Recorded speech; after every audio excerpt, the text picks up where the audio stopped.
Good morning students. आज हम civics का चैप्टर 4 अंडरस्टैंडिंग लॉज पढ़ेंगे।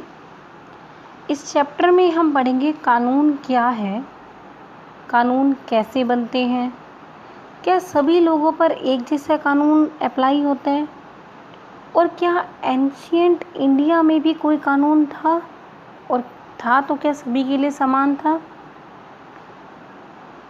और हम सब कुछ ना कुछ लॉज के बारे में तो जानते ही हैं, कुछ ना कुछ कानून तो हम सबको पता है। जैसे मैरिज की एज जो गर्ल्स के लिए 18 और बॉयज़ के लिए 21 है। वोट करने के रूल्स क्या है ये भी हम सभी को पता है। 18 या 18 से अबव पर्सन ही वोट कर सकता है, उसके पास ही राइट है वोट करने का। और प्रॉपर्टी के सेल परचेज़ करने के लिए कुछ लॉज हैं, जैसे पेपर वर्क कंप्लीट होना चाहिए, उस पर हमारा नाम हो, ये सब कानून के अंदर ही आता है। तो आज हम इस चैप्टर में यही पढ़ेंगे कि नए कानून बनते कैसे हैं, क्या लॉज अनपॉपुलर या कंट्रोवर्शियल भी होते हैं, और अगर ऐसा होता है तो इस सिचुएशन में सिटीज़न को क्या करना चाहिए, ये सब हम आज डिस्कस करेंगे।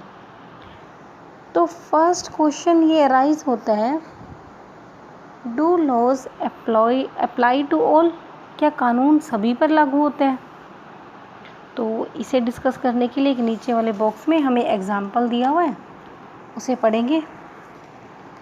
अ government official helps his son go into hiding because his son has been given a 10-year jail sentence by a district court for a crime that he has committed. एक गवर्नमेंट ऑफिशियल ने अपने बेटे को भागने में मदद की या छिपने में मदद की, क्यों? क्योंकि इसके बेटे को 10-year जेल की सज़ा हुई थी डिस्ट्रिक्ट कोर्ट से एक क्राइम करने के लिए। तो क्वेश्चन ये आता है, the government official actions were right, क्या जो गवर्नमेंट ऑफिशियल ने किया था वो ठीक था? Should his son be exempt from the law just because his father is economically and politically powerful?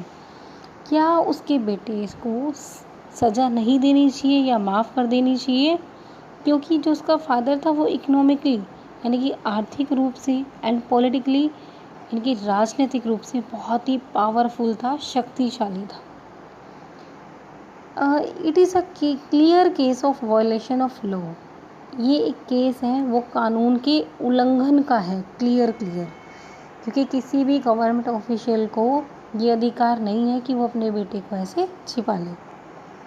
और हम सबको पता है कि कॉन्स्टिट्यूएंट असेंबली के जो मेंबर्स हैं उन्होंने कुछ पावर्स जो है सबके पास ना होकर इंडिपेंडेंट इंडिया में कैसे कैसे डिवाइड होनी चाहिए इन सब पे एग्री किया हुआ है, और इसके लिए उन्होंने बहुत सारे प्रोविज़न भी किए हुए हैं हमारे कॉन्स्टिट्यूशन में ताकि रूल ऑफ लॉ लागू हो सके। The most important of these was that all persons in independent India are equal before the law.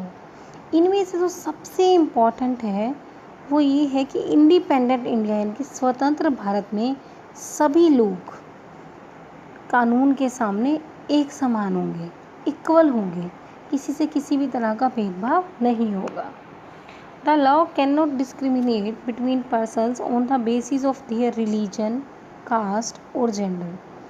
कानून किसी से भी किसी भी व्यक्ति से धर्म के आधार पर, उसकी जाति के आधार पर या लिंग भेद के आधार पर उसका शोषण नहीं कर सकता या उनमें डिफ्रेंशिएट नहीं कर सकता। What the rule of law means is that all laws apply equally to all citizens of the country and no one can be above the law. कोई भी कानून से ऊपर नहीं है, और कंट्री में हमारे देश में जितने भी सिटीजन्स हैं, नागरिक हैं, उन सब पर लॉ जो है वो इक्वली अप्लाई होता है। नाइदर अ गवर्नमेंट ऑफिशियल, कोई भी सरकारी अधिकारी, नोर अ वेल्दी पर्सन, भी कोई भी अमीर व्यक्ति, nor even the president of country का जो प्रेसिडेंट है या प्राइम मिनिस्टर है इज़ अबव द लॉ। कोई भी कानून से ऊपर नहीं है, सभी कानून के अंदर आते हैं और कानून के सामने सभी इक्वल हैं। एनी क्राइम और violation of law has a specific punishment as well as a process through which the guilt of the person has to be established। कोई भी क्राइम, कोई भी वॉयलेशन, किसी भी तरह का कोई अपराध अगर किया जाता है या कानून का उल्लंघन किया जाता है तो उसके लिए स्पेसिफिक पनिशमेंट है सबके लिए। बस उस पर्सन को कानून के सामने गिल्ट जो है वो एस्टेब्लिश करना होगा, उसे बताना होगा कि वो दोषी है।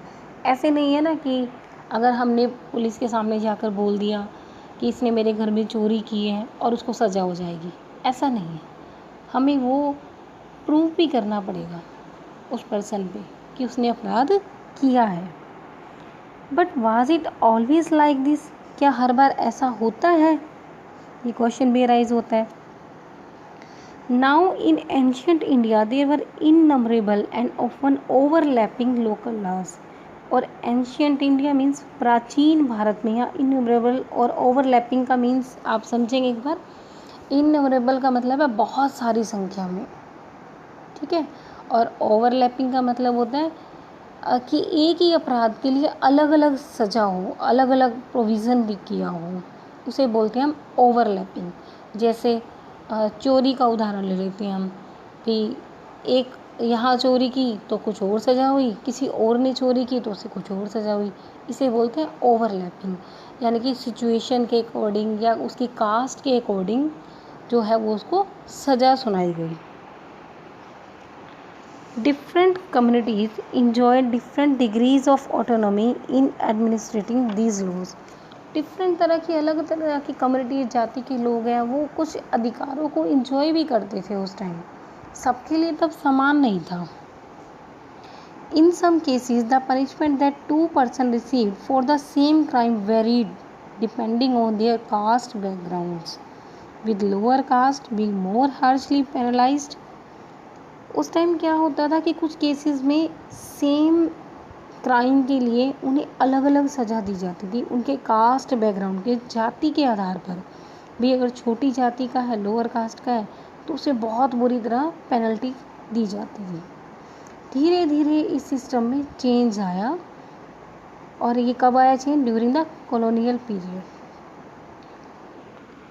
और आज हम इतना ही डिस्कस करेंगे, बाकी चैप्टर नेक्स्ट टाइम करेंगे। Thank you.